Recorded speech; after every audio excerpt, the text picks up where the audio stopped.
Kekayaan adat, budaya lokal,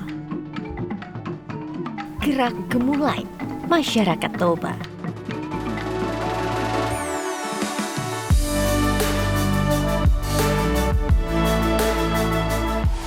Alunan musik tradisional nan merdu di pesisir Kota Baru.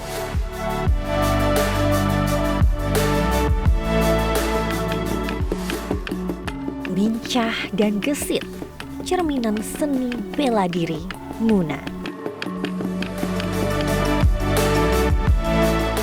Mari bersama melihat kekayaan tradisi masyarakat Nusantara hanya di Journey Way to Explore.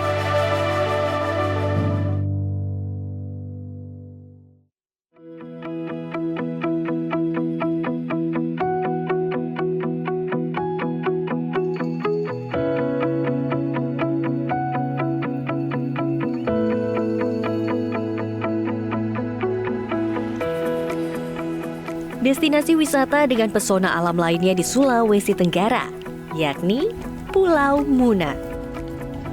Dari Pulau Buton, travelers dapat menyeberang dengan kapal feri hanya dalam waktu sekitar 30 menit saja.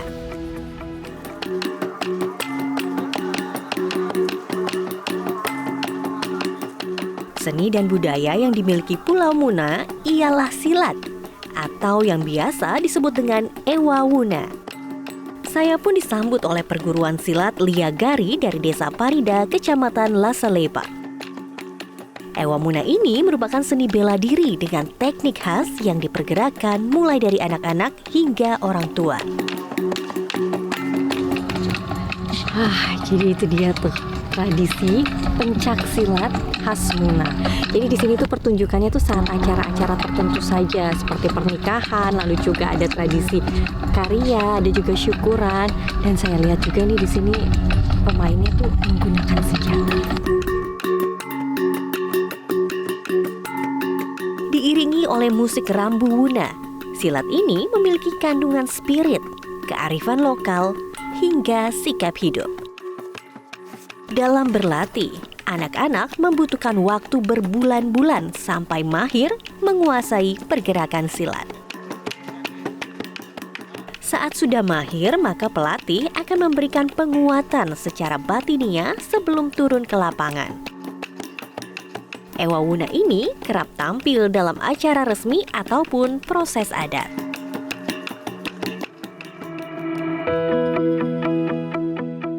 Usai melihat kesenian khas Pulau Muna, saya beranjak ke sebuah desa yang memiliki beberapa gua sebagai bukti peninggalan zaman prasejarah. Desa Liang Kobori ini memiliki banyak gua dan juga ceruk. Saya akan ketemu sama sekdesnya untuk melihat ada apa di dalam gua tersebut. Dengan Pak Sekdes ya? Ya, dengan Pak Sekdes. Ya. Jadi nama guanya apa yang ini, Pak? Ini gua Metanduno. Metanduno. Oke. Ya. Mau lihat-lihat ya Bu di dalam ya. Ayo, mari. Oke, siap.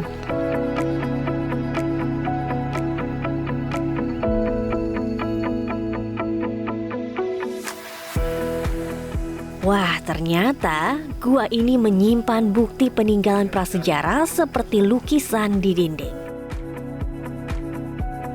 Ya, ini lukisannya. Dan ini ada beberapa macam lukisan ini. Oh, ini manusia berkuda ini. Oh, manusia berkuda. Ini ceritanya, ini lagi berburu. Ini lagi berburu karena kita punya leluhur pada saat itu tinggalnya dalam gua. Jadi sumber makanannya itu, makan sehari-hari itu adalah daging binatang. Oke, jadi berburu ya? Ini ada lukisan-lukisan ini menceritakan riwayat hidup mereka pada saat itu. Oke, itu kuda. Kalau yang bawahnya itu di bawahnya apa? ini anoa. Oh, anoa. Anoa, terus ada rusa. Ada rusa. Dan ada juga manusia sedang bersila. Iya, kenapa menunjukkan bersila itu? Karena mereka pada saat itu hidupnya berkelompok-kelompok. Jadi mereka itu bagaimana caranya mereka itu untuk mempertahankan diri mereka pada kelompok-kelompok yang lain. Iya, begitu. Ini sudah pernah diteliti sebelumnya atau belum, Pak? Ini sudah pernah diteliti oleh Balai Pelestarian Kebudayaan Wilayah 19 Sulawesi Selatan. Tahun 2019 mereka datang ambil sampel itu bersama peneliti dari Australia, bersama kepala PCBC yang datangkan ke sini. Dan hasilnya itu usia lukisan ini berapa? Sampai hari ini belum dipublikasikan secara umum lah. Tapi menurut informasi dari kepala BPK itu bahwa usia lukisan ini kira-kira sekitar 63.000 tahun yang lalu. Sudah lama sekali berarti ya. Sudah lama sekali, Bu. Sesuai dengan namanya, Metanduno memiliki arti hewan bertanduk, sehingga banyak lukisan hewan di gua ini.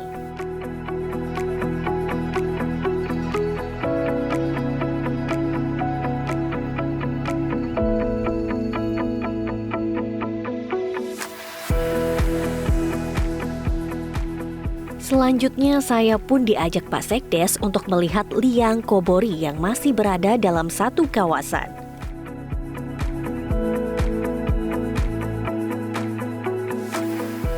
Jadi yang membedakan gua ini dengan Metanduno apa? Ya, salah satunya adalah ini terowongan ini masuk ke dalam ini, dan ini tembus ke sebelah sana. Jadi lewat di sini, jadi dalam ini ada ruang luas lagi dalam ini. Jadi setiap pengunjung bisa juga kita arahkan ke sini supaya melihat tentang keadaan dalam gua ini. Iya. Dan ini memang menurut keyakinan leluhur nenek moyang kita, dan ini sebagai tempat kerajaan mereka pada saat itu. Kerajaan Purbakala. Iya, kerajaan Purbakala. Dan di dalam sana ada ruang khusus itu. Di situ ada ruang khusus sangat dan luas juga. Dan di situ kebanyakan masyarakat juga itu tempat ritual-ritual mereka pada saat itu, meminta keberkahan, keselamatan. Masuk ke area dalam gua, kami harus melewati jalur yang sempit terlebih dahulu.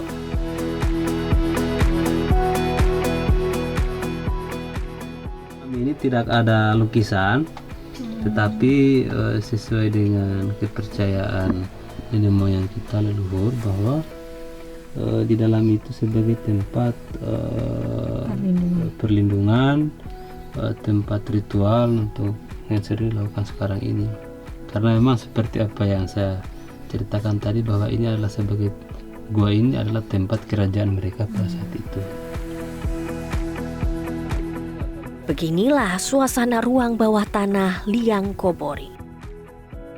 Hanya dinding batuan megah yang memiliki lubang-lubang. Dari titik kami berada ini, travelers dapat kembali berjalan sekitar 50 meter untuk menemukan titik keluar yang berbeda.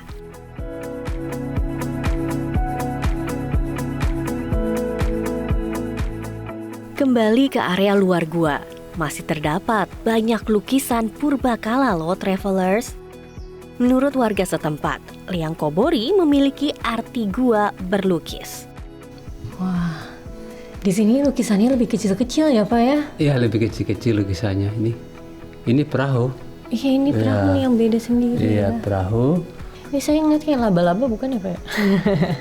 Yang sana memang itu semacam simbol ya. Oh, simbol. Simbol. Tapi seperti apa itu menandakan apa, kita juga belum tahu ya. Juga mungkin ahlinya lah yang lebih tahu lah ya.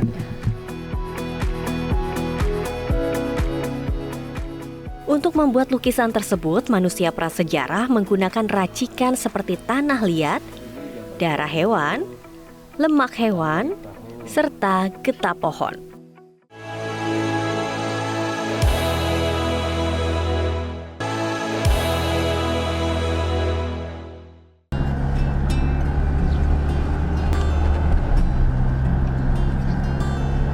Sesampainya di Desa Tipang, saya disambut Ketua Pokdarwis Gom-Gom Lumban Toruan. Silakan cuci tangan dulu.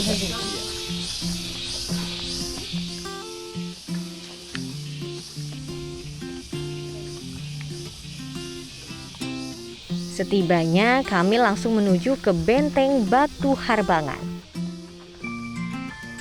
Melewati jalan masuk benteng, kami langsung disambut oleh anggota Pok Darwis lainnya yaitu Kamispa. Saya pun langsung dikenakan saung atau tudung dari kain ulos.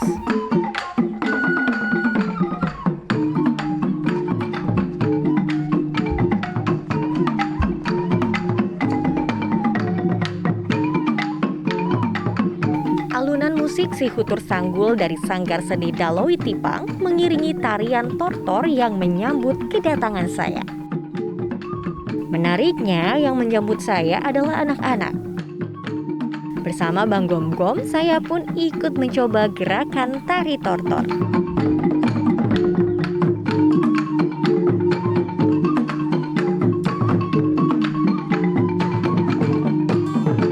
Warga sini ternyata memiliki kerajinan kria dari pandan duri atau bahasa Bataknya bayon yang tumbuh subur dan daunnya dibudidayakan.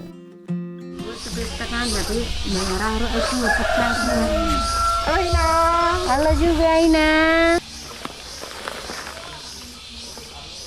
Jadi inilah saya lagi sama inang-inang untuk membuat kerajinan kria dari pandan. Nah, ini contoh hasilnya. Bagus ya, tasnya simple. Contohnya nih, saya coba masukkan handphone dan dompet. Muat. Saya coba pakai. Nah, masih cantik bukan? Jadi ayo deh beli kreatif lokal supaya kita juga mendukung inang-inang, tapi juga barangnya tetap fashionable. Nah, tapi ini dijual online nggak ya? Inang, ini bisa dibeli secara online tidak? Bisa, Bu. Bisa. Melalui apa? Telepon kah? Atau WhatsApp bagaimana? Ya WhatsApp bisa juga, telepon pun bisa juga. Wah, bisa dong. Iya. Dari mana aja jadi bisa beli? Iya. Nah, saya mau coba boleh? Bisa. Oke.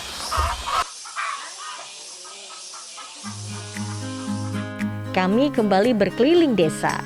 Inilah kekayaan alam yang dimiliki oleh Desa Tipang, Teras Sering Sibara-bara. Sayangnya saat saya datang, sawah sudah panen dan masuk dalam tahap pembajakan. Desa Tipang ini juga memiliki wisata sejarah.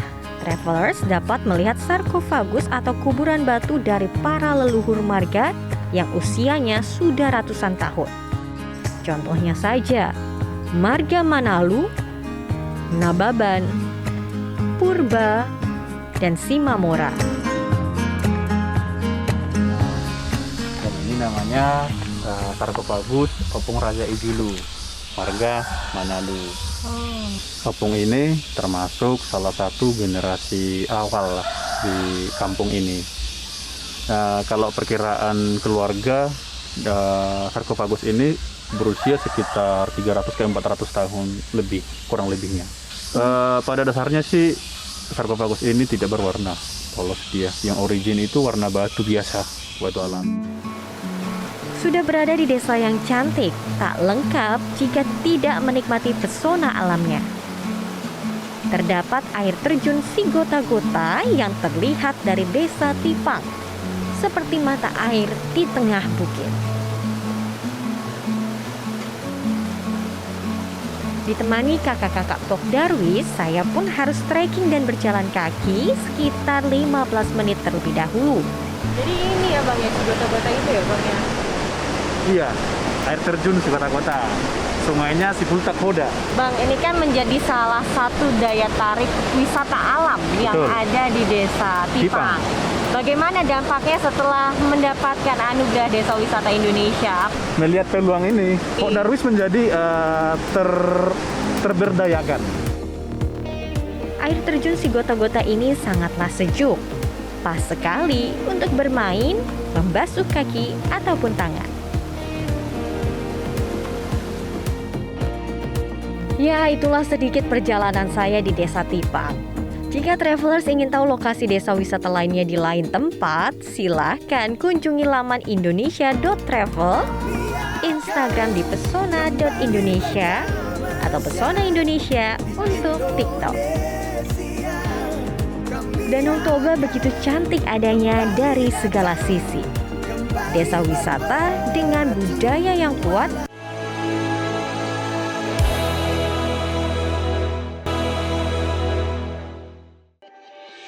Travelers, di pagi hari yang begitu cerah ini, saya menyempatkan diri melihat langsung aktivitas masyarakat nelayan yang menjadi mayoritas mata pencarian di Kota Baru. Inilah Pasar Ikan Kemakmuran. Sesampainya di sana, suasana bongkar muat dan jual beli ikan begitu riuh. Kehidupan nelayan dan pasar ikan di pagi hari memang tak terpisahkan. Tampak sebagian pedagang ikan menanti kapal nelayan kembali ke daratan. Ada pula yang selalu semangat memikul atau mendorong gerobak penuh ikan dari mereka yang baru tiba dari melaut sejak malam harinya. Kalau ini apa merah?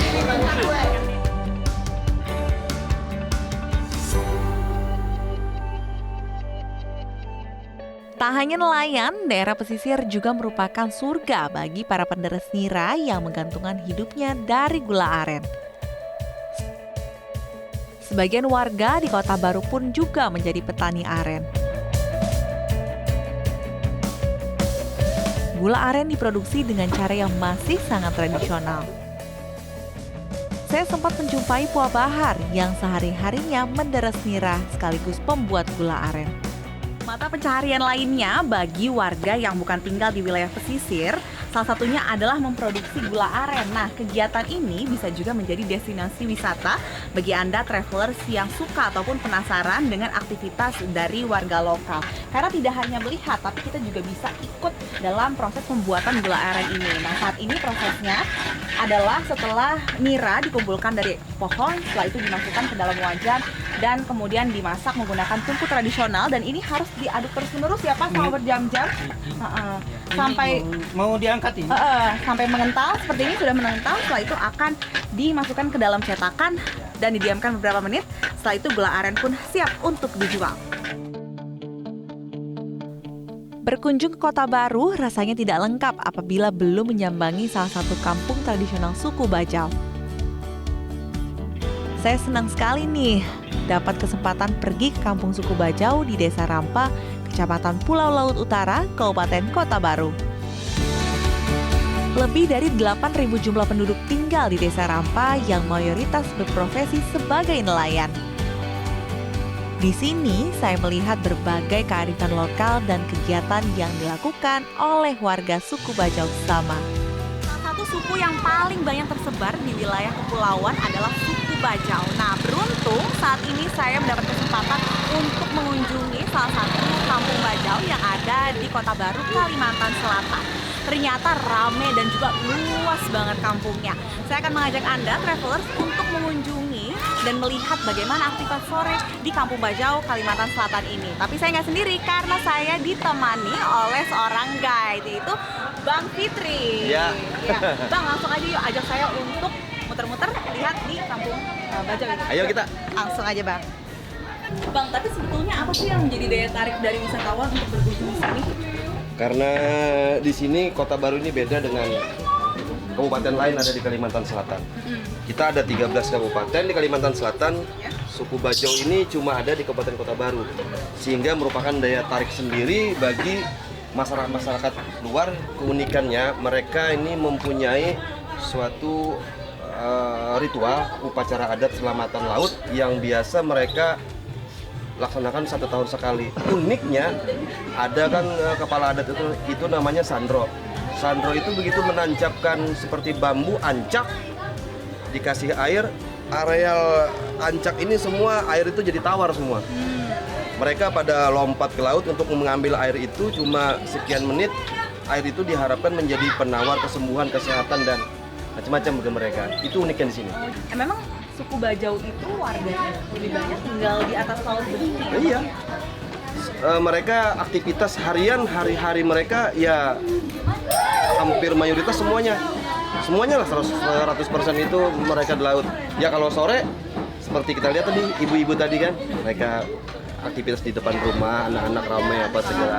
Mungkin seperti itu. Bercengkrama gitu ya. Ya, benar-benar. Menarik banget sih Bang. Iya. Masyarakat suku Bajau memiliki kehidupan yang tak pernah jauh dari laut dan tinggal di rumah-rumah panggung dengan dinding yang terbuat dari kayu. Begitupun juga dengan lantai rumah penduduk suku Bajau yang seluruhnya terbuat dari bahan papan kayu sehingga kokoh untuk dipijak. Beberapa di antaranya tampak ibu-ibu yang sedang menjemur ikan hasil tangkapan untuk dijadikan ikan asin yang juga siap untuk dijual ke pasar tradisional sekitar. Sungguh pengalaman yang seru bisa singgah di desa ini karena hampir setiap aspek kehidupan masyarakat yang saya temui berhubungan dengan kehidupan laut.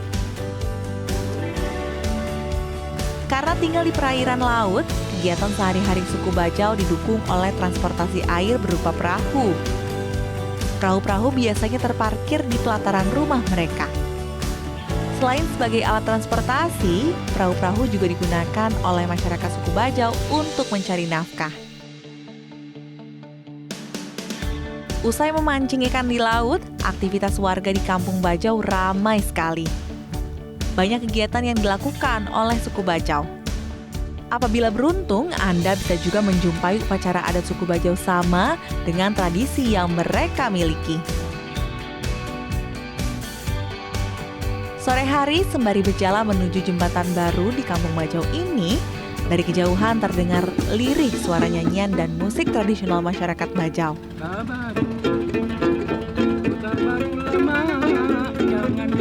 Kesenian suku Bajau merupakan bagian dari warisan yang menjadi salah satu perhatian.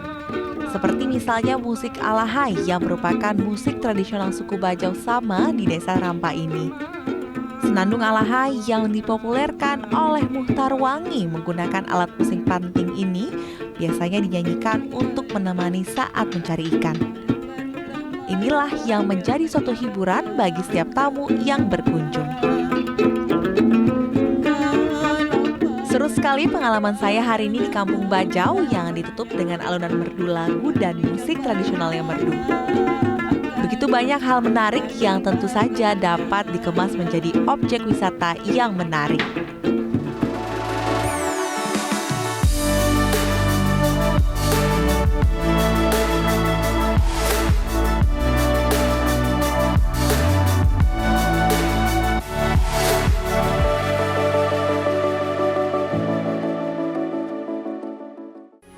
Metro TV